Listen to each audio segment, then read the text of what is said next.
Heads of State and Government, His Excellency the United Nations Secretary General, Honourable Ministers, Excellencies, distinguished guests, ladies and gentlemen, it's my privilege today to open the general debate of the 71st session of the United Nations General Assembly.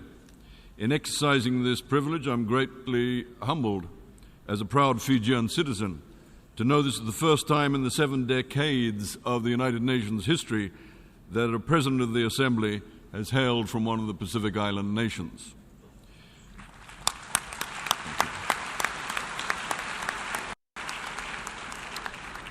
Your Excellencies, 361 days ago in this great hall, the 2030 Agenda for Sustainable Development was adopted. The result of 2 years of intense multilateral negotiations, the agenda's adoption was like a beacon of hope raised to guide all humanity to a better world.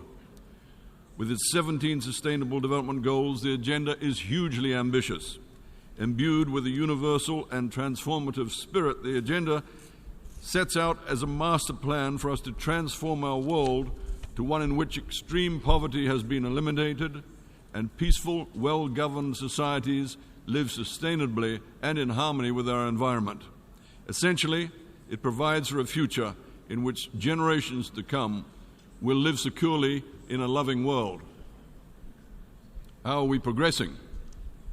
Our first great indication of progress is that the climate change agreement was adopted in Paris late last year, and we are moving steadily towards ratification. I salute the Secretary-General of the United Nations for his tireless work in this area and congratulate the governments that have ratified the agreement. Overcoming the challenges of climate change is the existential responsibility of our time. We must not delay any further, and it is encouraging to see that more energy is being produced from more affordable, renewable sources than ever before, and more resources are going towards climate adaptation. It's heartening to see that the number of people living in extreme poverty and suffering from communicable diseases like polio and malaria continue to fall. It is evident that the 2030 Agenda is being increasingly used as the framework for improved national development plans around the world. But we are far from where we need to be. Millions of people around the globe are suffering the brutal effects of war. The crisis in Syria continues to bring immense human suffering to the Syrian people, both for those who have fled in search of sanctuary and those who have stayed under inhumane conditions. I strongly condemn the attacks on a UN aid convoy seeking to bring desperately needed food and medical supplies to people in need.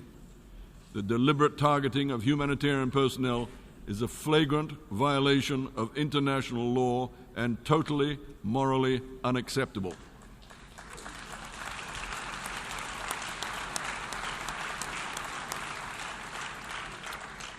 Around the world, more than 60 million people are on the move, many risking their lives to flee conflict and disaster.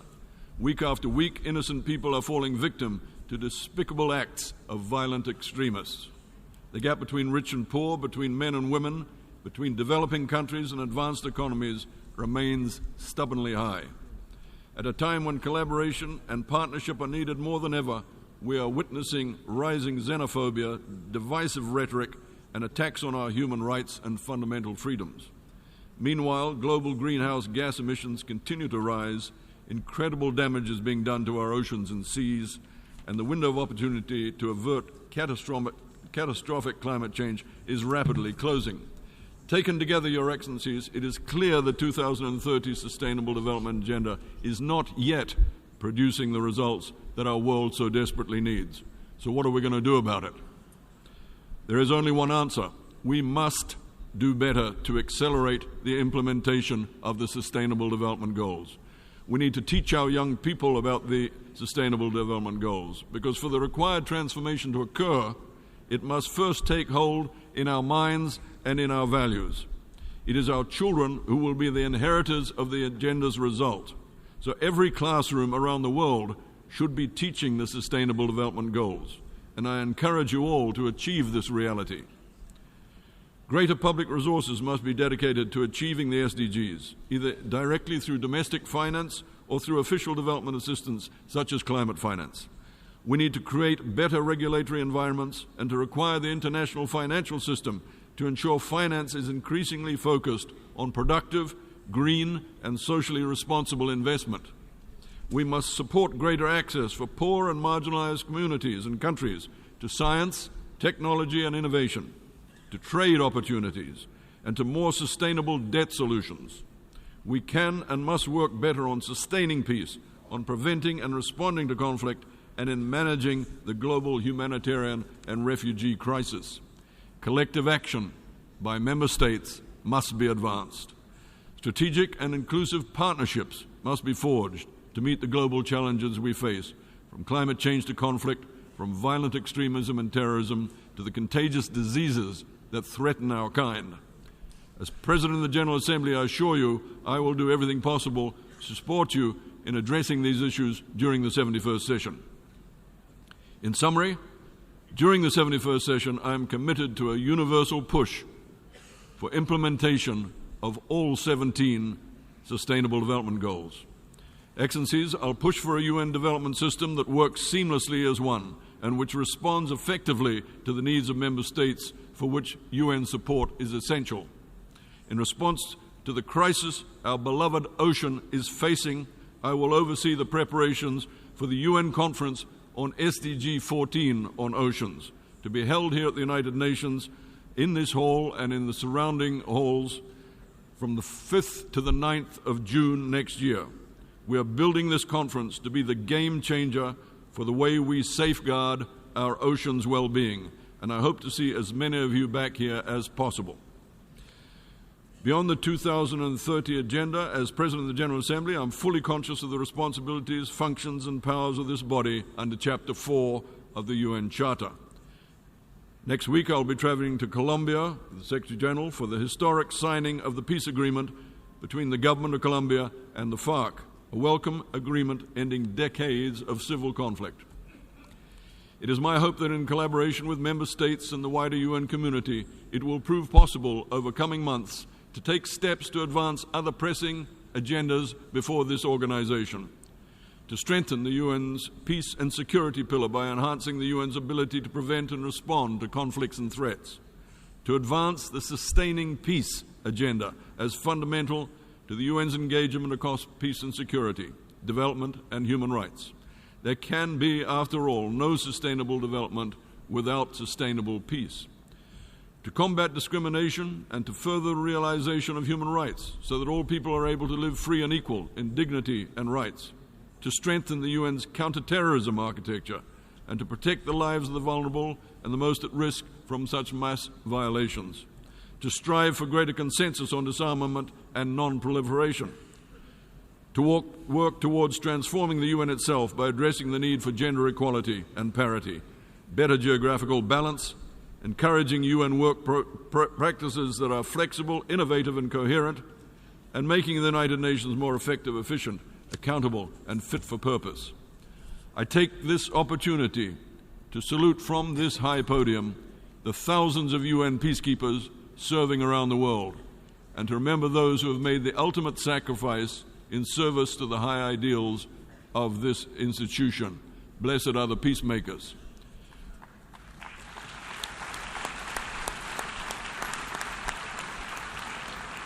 As President of the 71st session, I am fully committed to building on the standards of transparency and inclusiveness set by my predecessor.